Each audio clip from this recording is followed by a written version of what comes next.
Good morning, students. I am your Sanskrit teacher, Mr. Parikshit Rana. Welcome you to this YouTube channel.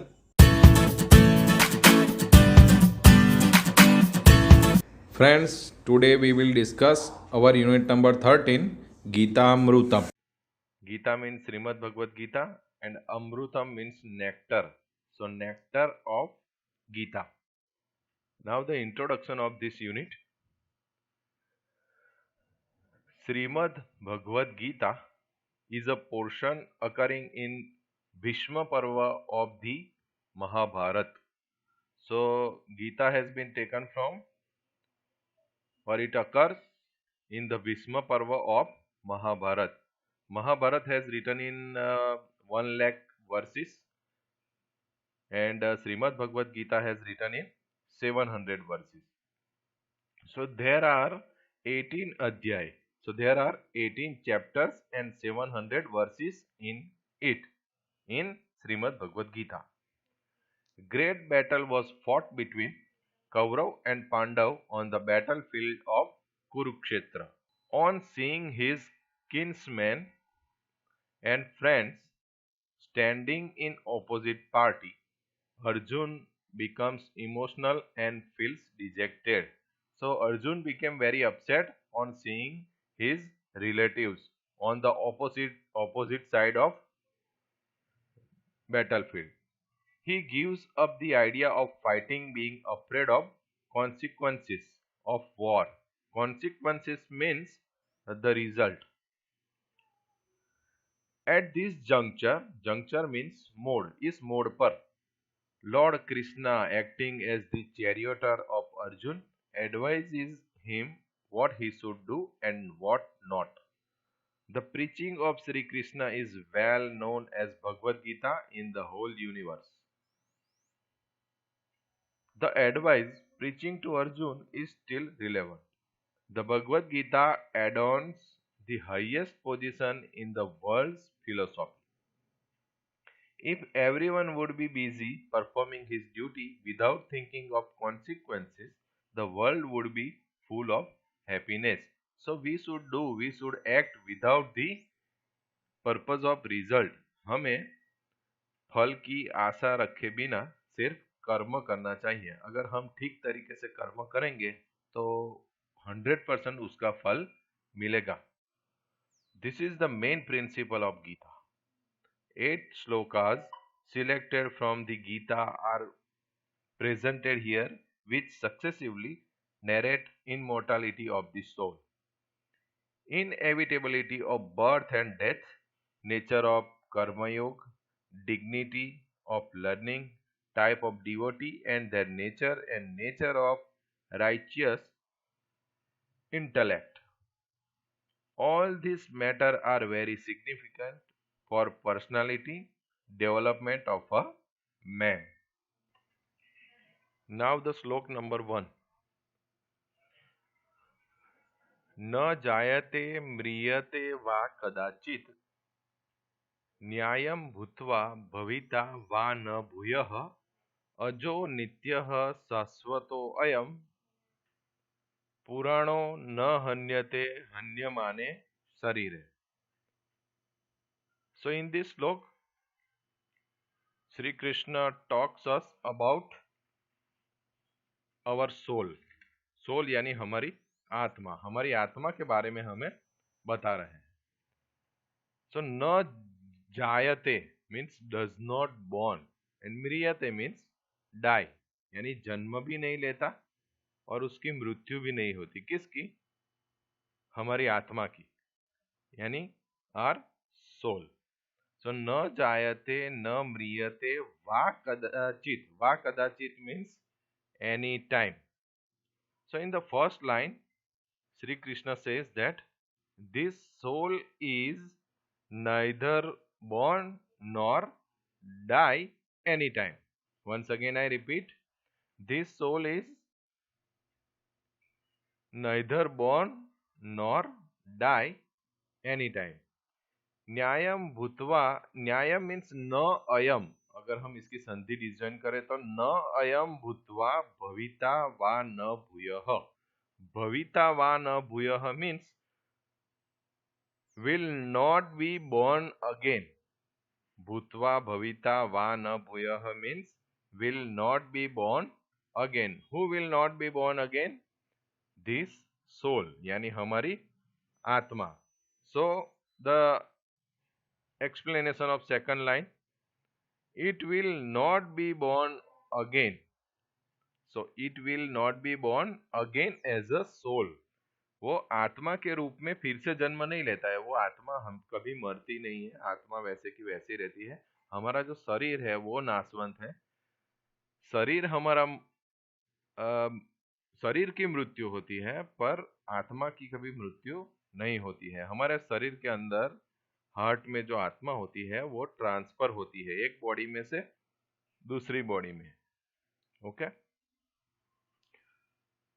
सो ये सारे adjective है. अजो, नित्य, शाश्वतो, अयम, पुराणो. तो ये सारे वर्ड के एडजेक्टिव आपकी टेक्स्ट बुक की ग्लोसरी में लिखे हुए हैं. मैं यहाँ से पढ़ता हूँ. अजो, Azha means according to your textbook, ajah means unborn. Nitya, nityah means everlasting. Shashvatah means eternal.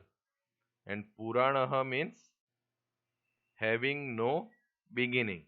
तो ये सारे एडजेक्टिव किसके लिए यूज हुए हैं? These are the adjective used for our soul. हमारी आत्मा के बारे में है. Ayam means this and this means here our soul.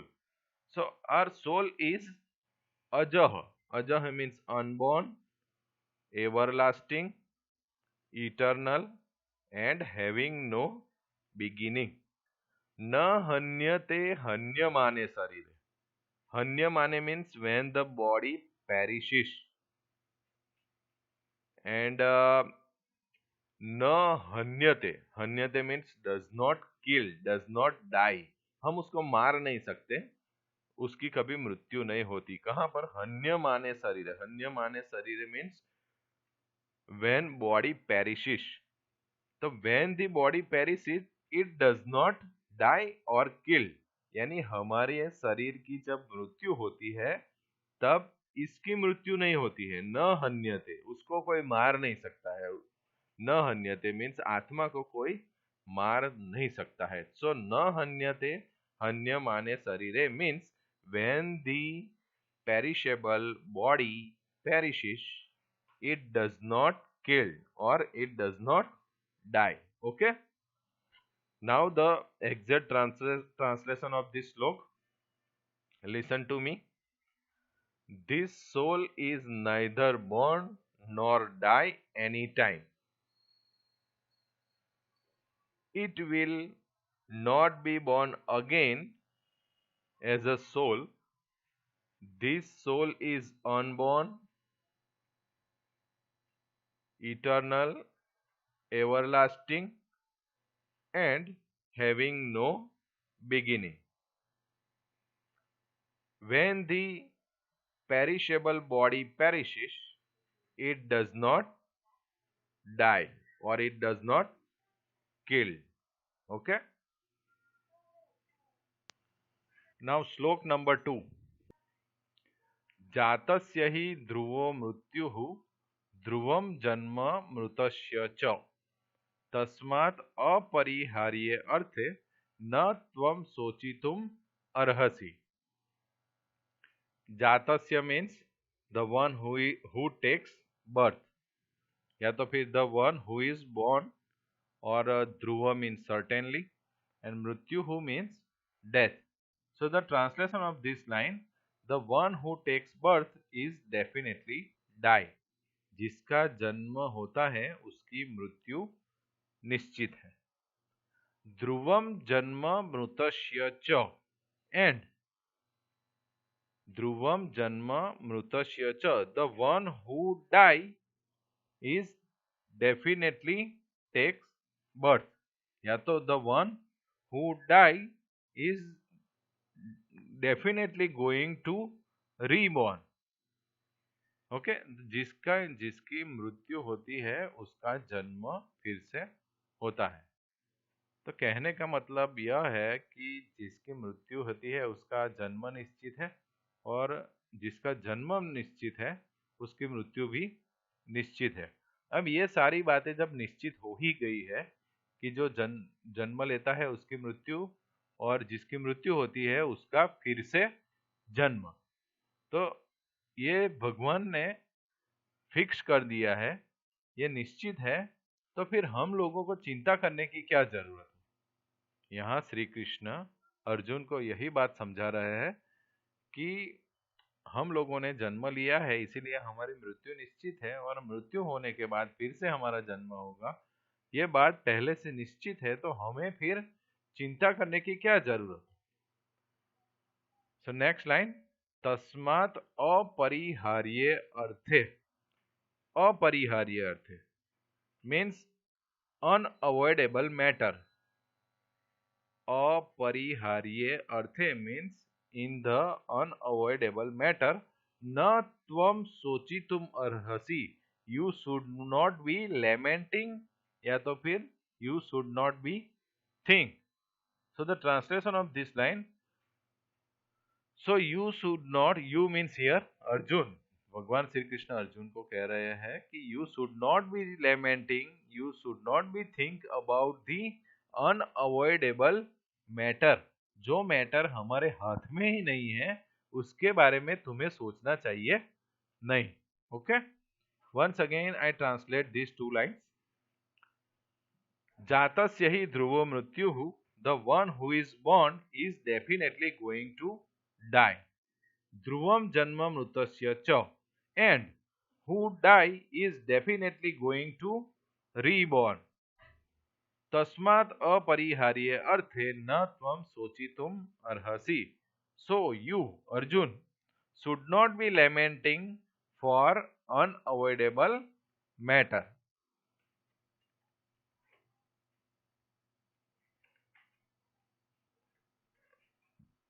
Now श्लोक number 3. कर्मण्येवा अधिकारस्ते मा फलेषु कदाचन, मा कर्मफल हेतुर्भुः मा ते संगो कर्मणि। सो कर्मण्येवा अधिकारस्ते, यहाँ पर भगवान श्री कृष्ण अर्जुन को कह रहे हैं कि you have right only in action, तुम्हें सिर्फ कर्म करने का अधिकार है। मा फलेषु कदाचन, एंड नॉट इन द फल यानी result, fruit. So not in the result.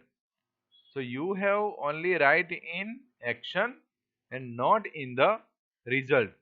तुम्हें सिर्फ कर्म करने का अधिकार है, फल का अधिकार नहीं है। फल देने का काम किसका है? भगवान का है।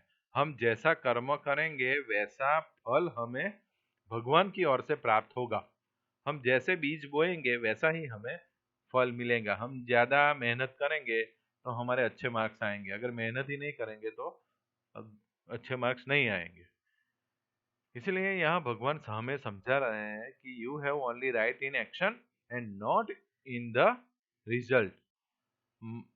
ये जो नेक्स्ट लाइन है वो ग्लॉसरी में वैसे की वैसे ही लिखी हुई है आंसर के साथ। मैं यहाँ से पढ़ रहा हूँ फ्रॉम नोट्स। माँ कर्म फल हेतुर्भुः means do not be desire of reward of deeds, यानी फल की अपेक्षा मत रखो। माँ कर्म फल हेतुर्भुः, so do not be desirous of reward of deeds. माँ ते संगो अत्स्व कर्मणि, यहाँ पर डिसजॉइन करके दिया है कि अकर्मणि ते संगः मा अस्तु means may you not be inactive, may you not be attached to inaction. Okay, तो यहाँ पर ऐसा कहा है कि तुम्हें सिर्फ कर्म करने का अधिकार है, फल का नहीं। माँ कर्म फल हेतु भू, इसका मतलब है do not be desirous of reward of deeds, यानी कर्म के फल की अपेक्षा मत रखो, सिर्फ कर्म करो। तुम्हें इनएक्टिव नहीं रहना है, यानी तुम्हें एक्टिव रहना है और हमेशा एक्शन में रहना है, means you have to do your work. Okay, now the translation of this shloka. कर्मण्येव अधिकारस्ते, you have right only in action, मा फलेषु कदाचन, नॉट इन द रिजल्ट. मा कर्मफल हेतुर्भुः, so do not be desirous of reward of deeds. And last, ma te sango os karmani, means may you not be inactive, may you not be attached to inaction. Okay.